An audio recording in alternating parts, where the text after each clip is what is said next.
Let me ask you one last question about education and how education writ large has to change. You ended on that note. How does education have to change when our kids are learning completely differently? You and I were talking beforehand. My son has been in classes when he was in high school where they would say, look, go watch the Khan Academy courses and then we'll do the homework in class, which is changing school completely on its head. But I think that that's partly what Khan is trying to do. From your standpoint, how does it have to change as somebody who's actually been in the military education business your entire career in uniform? And also, for what it's worth, in the non-military education business for nearly 10 years. I think that we're facing a really difficult moment of truth on education. And because education policy is decided by grown-ups and children don't get a vote, we're probably going to get it wrong. How wrong will be decided by history. The real issue for me is that we need to create generations behind us who come through who are creative, confident, imaginative. And so we need to give them the tools that empower them to do that. And that means that the education they get is of a different form. It's not rote learning. It's not necessarily the value of sitting still in class and listening to a poor lecturer or a teacher. It's all about the interactive opportunity that they experience daily in their non-educational life and journey. They're experimenters, they're inquisitive, and we have to find a much better way of doing it. I mean, I think that education is going to transform within the next 20 to 30 years in a way which is unimaginable. And of course there'll be traditionalists who still want wooden desks, but for a very large number of people, it'll be a reformation in their experience and their preparation for life. And one last question. You said that Sir Philip was talking about hard choices that may have to be made. What are the kinds, given the size of the money, I can't imagine you guys would think too differently on this problem because you're generationally very similar, your careers have followed very similar paths, and you come from a culture in the service that's a warfighting culture. How significant hard choices may have to be made in order to bridge a shortfall that's as large as some folks are talking about? Well, these choices are not military, they're political. So the government decided the shape and size and outcome of the Defence and Security Review. The government determined and advertised the ships, the aircraft, the vehicles, the numbers of people that will be available to support the nation and its defence and security responsibilities.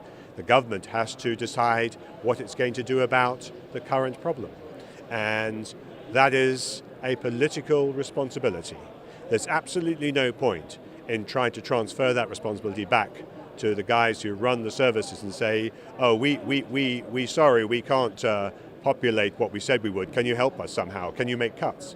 Well, we know already that if you try to make even modest cuts to the Royal Navy, you put the whole machine alongside. It doesn't work like that. So these are fundamental strategic questions that now are beginning to become talked about and are for politicians to resolve. That said, I'm also a pragmatist. Governments are re-elected on the basis of health and welfare, education, infrastructure. Very few governments in peacetime are re-elected on the basis of defence and security. So it is a really tricky problem to solve, and that's why politicians are paid as much money as they are. One last question. We've talked about how you were the custodian of the ethos of the Royal Navy. At what point does that ethos, given how small it's become fragile in your mind? How much further cuts can be sustained when that culture and spirit of winning, looking through just the staggering 6 centuries, comes into jeopardy as far as you're concerned? Well, I think what the Royal Navy did over the last few years is it set a strategic agenda for itself, which was very aggressive and very ambitious. And the politicians bought into it. They bought the deal. And the people in the services, in the Navy, liked the ambition, liked the creativity, and could see their future based on a significant global ambition. if you weaken that ambition, if you weaken the prospects of that delivery, you weaken the heart and soul of the machine. And that is, of course, something which you can't reverse overnight if you get it wrong. So it's a very tender balance between strategic ambition, delivering that ambition, and transferring the belief of that ambition to the people that you lead. And that has been the pleasure and privilege that I had, and now Sir Philip has, with an amazing group of men and women who are extremely well placed to make the most of the future. Last question. Ultimately then, why is it so hard to get the amount of money that the British military needs in order to be able to modernize itself and actually deliver the ambition that politicians say that they want, right? I mean, ultimately, if Britain is going to play the global role that its leaders want, it needs to have those tools. And you guys were in the business of crafting forces to deliver those tools. Ultimately, why is this so hard? I mean, I understand you made the electoral point there, but ultimately, can't the nation afford, let's say the number is 40 billion over the next 10 years, isn't that a price that actually Britain, as a world power, should be able to afford?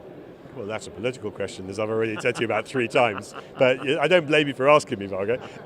Don't worry, I won't ask again. You need to find out what price strategic ambition, and defence is part of that, as well as overseas aid, as well as our support to our allies and our responsibilities globally. It's a very big and expensive machine to run, and those decisions are owned by the cabinet and the Prime Minister. So it's a challenge, and we are custodians of the delivery of what they can afford. Sir George, it's always an honor and a pleasure. Thank you very, very much. I really appreciate it. You're very welcome. Nice to see you, Margaret.